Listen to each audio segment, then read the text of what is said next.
रात को जगमगाती रोशनी से सजा घर आज सुबह थोड़ा शौक में डूब गया था, क्योंकि इस घर की सबसे छोटी व लाडली बेटिया रोहिणी अभी अभी विदा हुई थी। कुछ स्त्रियों की आंखें अब भी सजल थी। रोहिणी की माँ सबसे ज्यादा रो रही थी।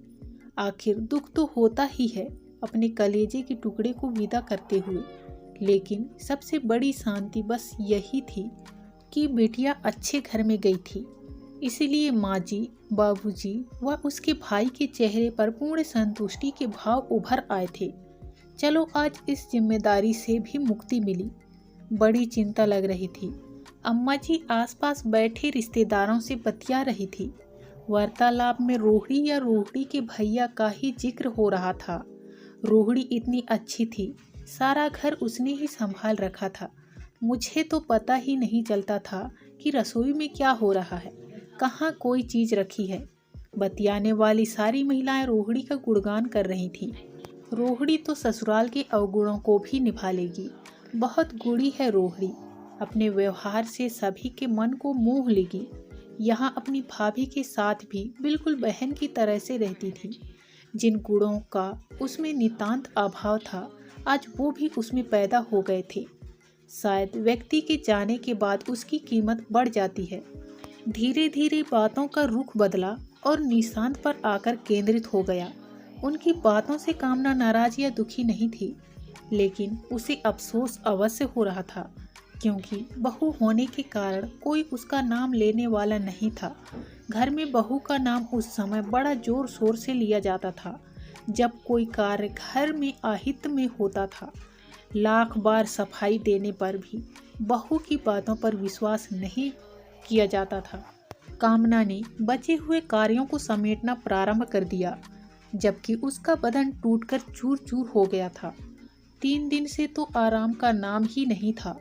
फिर भी वह यह सोचकर काम में जुट गई थी कि घर का कार्य तो सारा उसे ही समेटना है, क्योंकि लड़की के विदा होने के 1-2 घंटे बाद ही रिश्तेदार विदा होने के लिए आग्रह करने लगेंगे। यह सब काम अकेले उसी को समेटना है। काम को थोड़ा हल्का करने के उद्देश्य से ही वह अपनी छोटी बहन नमिता को रोकना चाहती थी। नमिता के रुक जाने से रोहिणी की विदाई भी इतनी नहीं खलेगी। वह रोहिणी को प्यार करती थी। वैसे तो तीनों ही नौवें उसे बहुत प्यारी थी, पर छोटी होने के कारण रोहिणी ने उसके प्यार पर अधिक कब्जा कर लिया था। दोनों बहनों की तरह ही मिलजुल कर रहती थीं। यह नंद और भाभी के प्यार का ही परिणाम था कि वह सास के कड़वे स्वभाव को भी झेल जाती थी।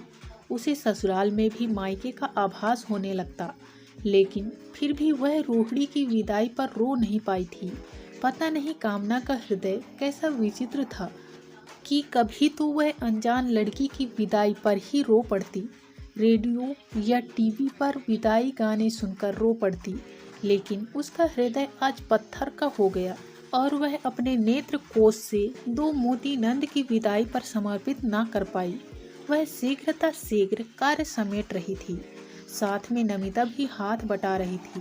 उसके कानों में स्त्रियों के बतियाने का स्वर निरंतर पड़ रहा था। हाँ भाई, बड़ा ही होनहार व समर्पित बेटा है। नहीं तो इस जमाने में पूछो मत, एक एक ही कहानी सुनते हैं तो कलेजे मुंह को आता है। हे भगवान, ऐसा बेटा हर किसी को दे। एक ने भगवान को धन्यवाद में हाथ जोड़ दिए। किसी काम को बोझ समझकर नहीं करता, बड़े प्यार व आत्मीयता से करता है। इस जमाने में 3-3 लड़कियों का ब्याह लोग अपनी बेटियों से घबराते हैं।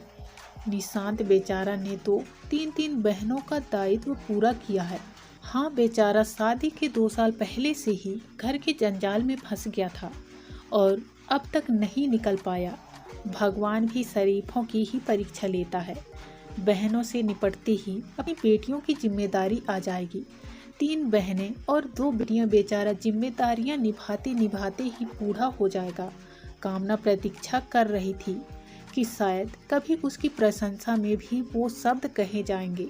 वह तो अपने पति की जिम्मेदारी निभाने में आधे से भी ज़्यादा हाथ बटा रही थी। कामना के मन में विचारों का ज्वार सा उठ खड़ा हुआ। उसे बहुत अच्छी तरह याद है। हाँ भाई, यह निशांत की ही हिम्मत है जो इस घर की नैया पार लगा दी, नहीं तो ना जाने क्या होता। शादी से पहले उसके कितने सपने थे, शादी के बाद तो बस ऐस ही ऐस होगा।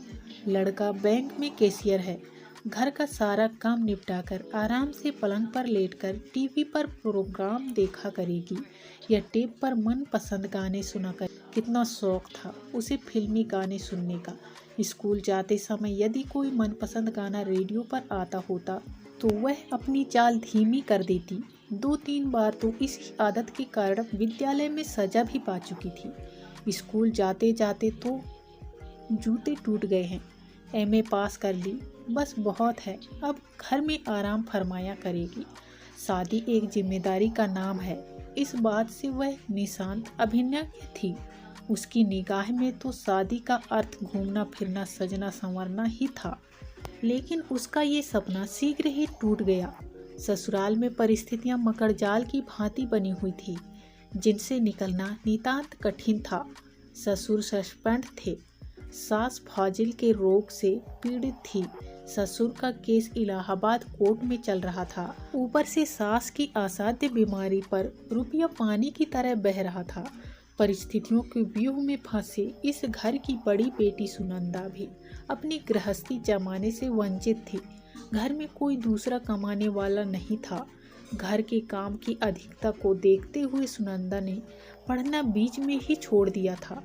छोटी 2 नंदें राधा और रोहिणी विद्यालय में पढ़ती थी। पति के ऊपर लदे भार को देखकर रोहिणी का सिर भी पहले तो चकरा गया। वह बड़ी बुझी सी रहने लगी। रिश्ते के समय स्वर्ग से दिखाई देने वाली यह ससुराल अब समस्याओं का अखाड़ा दिखाई देने लगी थी। आज की वीडियो में बस इतना ही दोस्तों। इसी तरह मिलते हैं फिर किसी नई कहानी के साथ किसी नई वीडियो में। तब तक के लिए आप सभी लोगों को धन्यवाद। Bye bye.